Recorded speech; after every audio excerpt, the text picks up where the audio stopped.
अस्सलामुअलैकुम स्टूडेंट्स, कैसे हैं आप लोग? सब खैरियत से होंगे। स्टूडेंट्स, हमने स्टार्ट किया हुआ था मैथमेटिकल मेथड ऑफ फिजिक्स।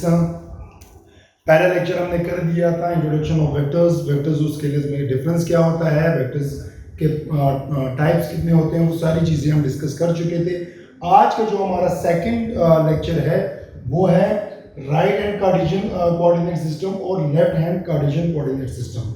अगर अपने सबसे पहले हम कार्टेशियन कोऑर्डिनेट सिस्टम की बात करें तो हमारे पास कार्टेशियन कोऑर्डिनेट सिस्टम ये है, ठीक है। क्या कि हम जब तीन एक्सिस को डिफाइन करते हैं, किसी भी चीज़ को, किसी भी मोशन को, किसी ऑब्जेक्ट के मोशन को जब हम तीन एक्सिस में ड्रा करते हैं या उसको हम डिफाइन करते हैं, किसी वेक्टर के मोशन को हम उसमें ड्रा करते हैं, तो उसको क्या कहते हैं? कार्टेशियन कोऑर्डिनेट सिस्टम या कोऑर्डिनेट सिस्टम भी कहते हैं इसको, ठीक है। अब बेसिकली अगर आज के जो टॉपिक है हमारा मैथमेटिकल मेथड ऑफ फिजिक्स का, उसके बेसिकली हम दो ही पॉइंट पढ़ेंगे और समझेंगे कि ये होते क्या है।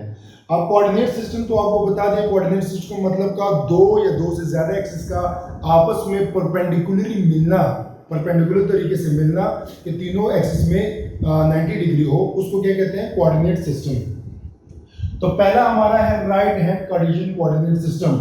3D right-handed rectangular Cartesian coordinate system में x, y, z are mutually perpendicular। और दूसरा है invert any one axis convert to right hand to left hand is equal। समझाता हूँ।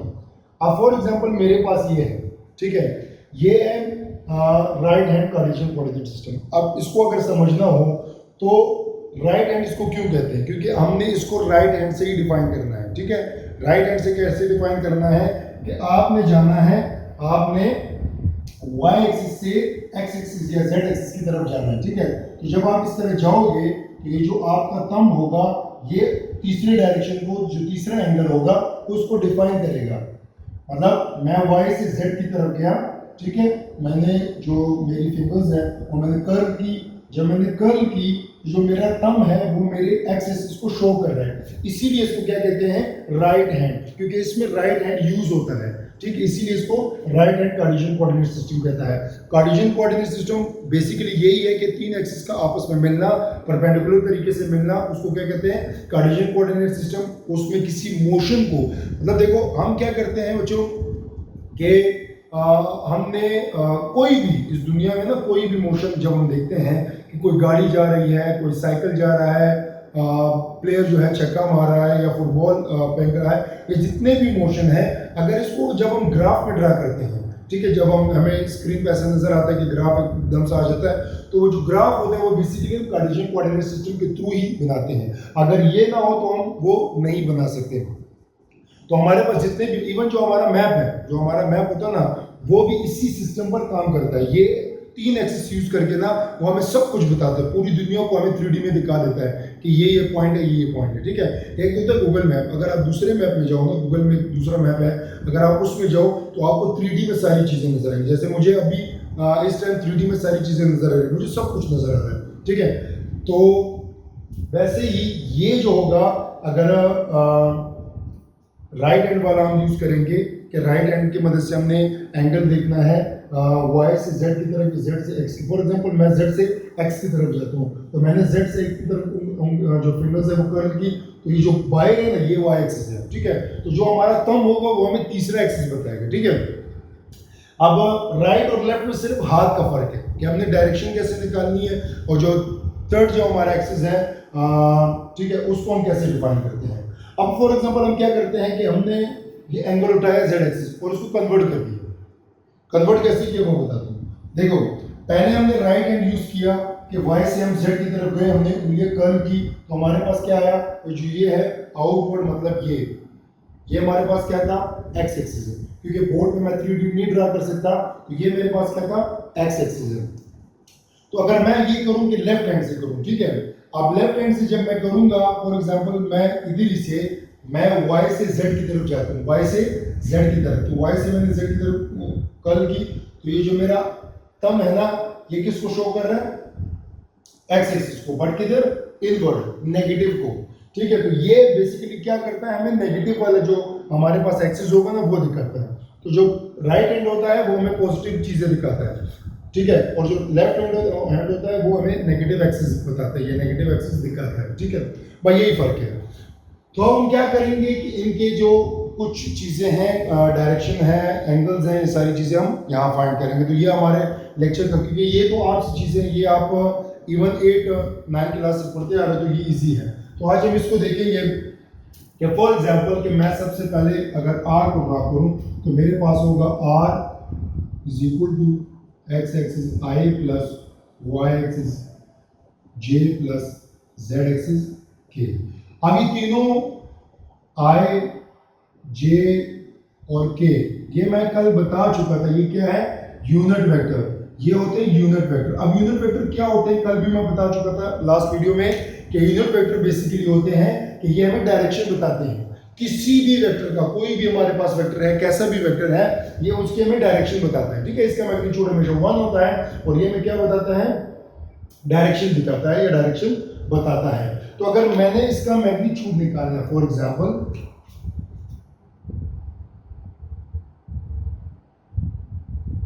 तो बहुत इजी है, मैग्नीट्यूड कैसे निकालेंगे, मैग्नीट्यूड ऐसे निकालेंगे x plus y plus z, ठीक है। अब बेसिकली ये फॉर्मूला कब एप्लीकेबल है, ये applicable only when axis are perpendicular, कि जब आपके पास जो एक्सिस है वो परपेंडिकुलर होंगे, ये तभी एप्लीकेबल है। ये वाला जो फार्मूला है, इससे आप किसी भी वेक्टर्स का मैग्नीट्यूड निकाल सकते हैं। फॉर एग्जांपल ये हमारे पास एक वेक्टर है, ये इसकी जो पोजीशन है वो P है, ओरिजिन जो है वो O है, तो इससे हम कोई भी एंगल फाइंड कर सकते हैं, इसका मैग्नीट्यूड फाइंड कर सकते हैं, सारी चीजें फाइंड कर सकते हैं। तब जब ये जो इसके एक्सिस होंगे, जिन एक्सिस में ये लाई कर रहे हैं, वो दोनों एक्सिस एक दूसरे के क्या हो, परपेंडिकुलर हो। अगर नहीं है फॉर एग्जांपल तो हम फिर नहीं कर सकते। अच्छा, ये तो हमारे पास ये आ गई, ठीक है, इसको मैग्नीट्यूड कहते हैं। अब हम एंगल की बात करते हैं, फॉर एग्जांपल कि हम डायरेक्शन की बात करते हैं, डायरेक्शन की, ठीक है। डायरेक्शन की बात करें तो डायरेक्शन हम कैसे निकालेंगे, डायरेक्शन हम निकालेंगे जो हमारे पास ट्रिग्नोमेट्रिक जो फंक्शंस होते हैं, लाइक साइन, कॉस, टेन, उन्हीं की मदद से हम ये सारी चीजें निकालेंगे। तो हम बात करते हैं फॉर एग्जांपल हमारे पास 3 एंगल है, अल्फा, बीटा और गैमा। तो पहले हम अल्फा की बात करते हैं, अल्फा इज इक्वल टू, बल्कि यहाँ एक और चीज अगर मैं तुम लोगों को बताना चाहूँ इससे भी इंपॉर्टेंट, तो वो ये होगा यूनिट वेक्टर। तो अगर हमने इसके यूनिट वेक्टर देखने हो तो यूनिट वेक्टर क्या होंगे, देखिए, तो ये हमारे पास होगा, जब हम x एक्सिस का देखेंगे तो r is equal to x over r, ठीक है, x आवर r, r मतलब r का जो मैग्नीट्यूड होगा, ठीक है। अगर y का देखेंगे y आवर r, और अगर z का देखेंगे तो z आवर r का मैग्नीट्यूड, ये इसकी मदद से हम निकाल सकते हैं। तो जो अगली चीज हमारे पास है वो ये है कि फॉर एग्जांपल हम डायरेक्शन निकालते हैं। तो डायरेक्शन कैसे निकालेंगे, सबसे पहले for example l is equal to, मैंने l नाम दे दिया, ठीक है, आप कोई भी नाम दे सकते हैं, कोई भी चीज दे सकते हैं, ठीक है। तो l is equal to cos alpha, ठीक है, और m is equal to cos beta, और n is equal to cos gamma. तो ये हमारे पास 3 एंगल है, ठीक है। अब मैंने नाम दे दिया। अब कंडीशन क्या है, कंडीशन ये है कि जो ये मेरे पास 3 फैक्टर नजर आ रहे हैं जिनके इक्वल मैंने रखा है, तो लाजमी है कि l square plus m square plus n square is equal to 1, कि इनका स्क्वायर लेके, इन एंगल्स का स्क्वायर लेके, जो मैंने एंगल्स पुट किए हैं, इन एंगल का स्क्वायर लेके अगर इनका सम जो हो वो मेरे पास 1 आएगा, तभी ये एप्लीकेबल होगा, कि हम कह सकेंगे कि ये बेसिकली कब होता है, कि जब 3 एंगल्स हो, 3 आपके पास एंगल हैं और तीनों जो है वो परपेंडिकुलर है। जितना भी मैं पढ़ा रहा हूँ ये तभी एप्लीकेबल होगा जब जितने भी हमारे पास चीज़ें हैं कि वो तीनों एक दूसरे के साथ, जो तीनों आपके पास एंगल होंगे वो क्या होंगे, कि एक दूसरे के साथ परपेंडिकुलर होंगे। परपेंडिकुलर मतलब तीनों एंगल, तो मेरे पास इस तरह मार्कर नहीं है, तो ये तीनों आपस में एक दूसरे के साथ क्या होंगे, परपेंडिकुलर होंगे। ठीक है, ये तभी एप्लीकेबल होंगे कि इसकी मदद से आप डायरेक्शन फाइंड कर सकते हैं। फॉर एग्जाम्पल इसको आप एक्स कह लो, वाई कह लो, जेड कह लो, इसकी मदद से आप यूनिट वेक्टर फाइंड कर सकते हो, इसकी मदद से आप किसी भी वेक्टर का मैग्नीट्यूड फाइंड कर सकते हो। तो ये था हमारा आज का लेक्चर, बिल्कुल शॉर्ट लेक्चर था, शॉर्ट चीज़ें थी, बिल्कुल बेसिक, क्योंकि ये बेसिक चीज़ें जो है ये हम 9th में भी पढ़ चुके हैं। ठीक है, तो इसलिए ये ज़्यादा ईजी है कि जब फर्दर हम आगे जाएंगे, फर्दर जब हमारा टॉपिक जब इंक्रीज होगा तो आहिस्ता आहिस्ता ये सारी चीज़ें हमारी निकल के आएंगी कि बेसिकली ये होती क्या है। हम आगे हमारे जो टॉपिक है बहुत इंपॉर्टेंट है, बहुत ज़्यादा इंपॉर्टेंट चीज़ें पढ़ाऊँगा इंशाल्लाह, बहुत इंपॉर्टेंट टॉपिक्स आगे मौजूद हैं। तो तब तक के लिए अगर कोई क्वेश्चन है तो लाजमी कमेंट बॉक्स में कमेंट करें। अगर कोई क्यूरी है, कोई क्वेश्चन है, जो चीज़ समझ नहीं आ रही तो लाजमी कमेंट बॉक्स में कमेंट करें ताकि उसी टॉपिक पर मैं वीडियो बनाऊँ। Thank you so much.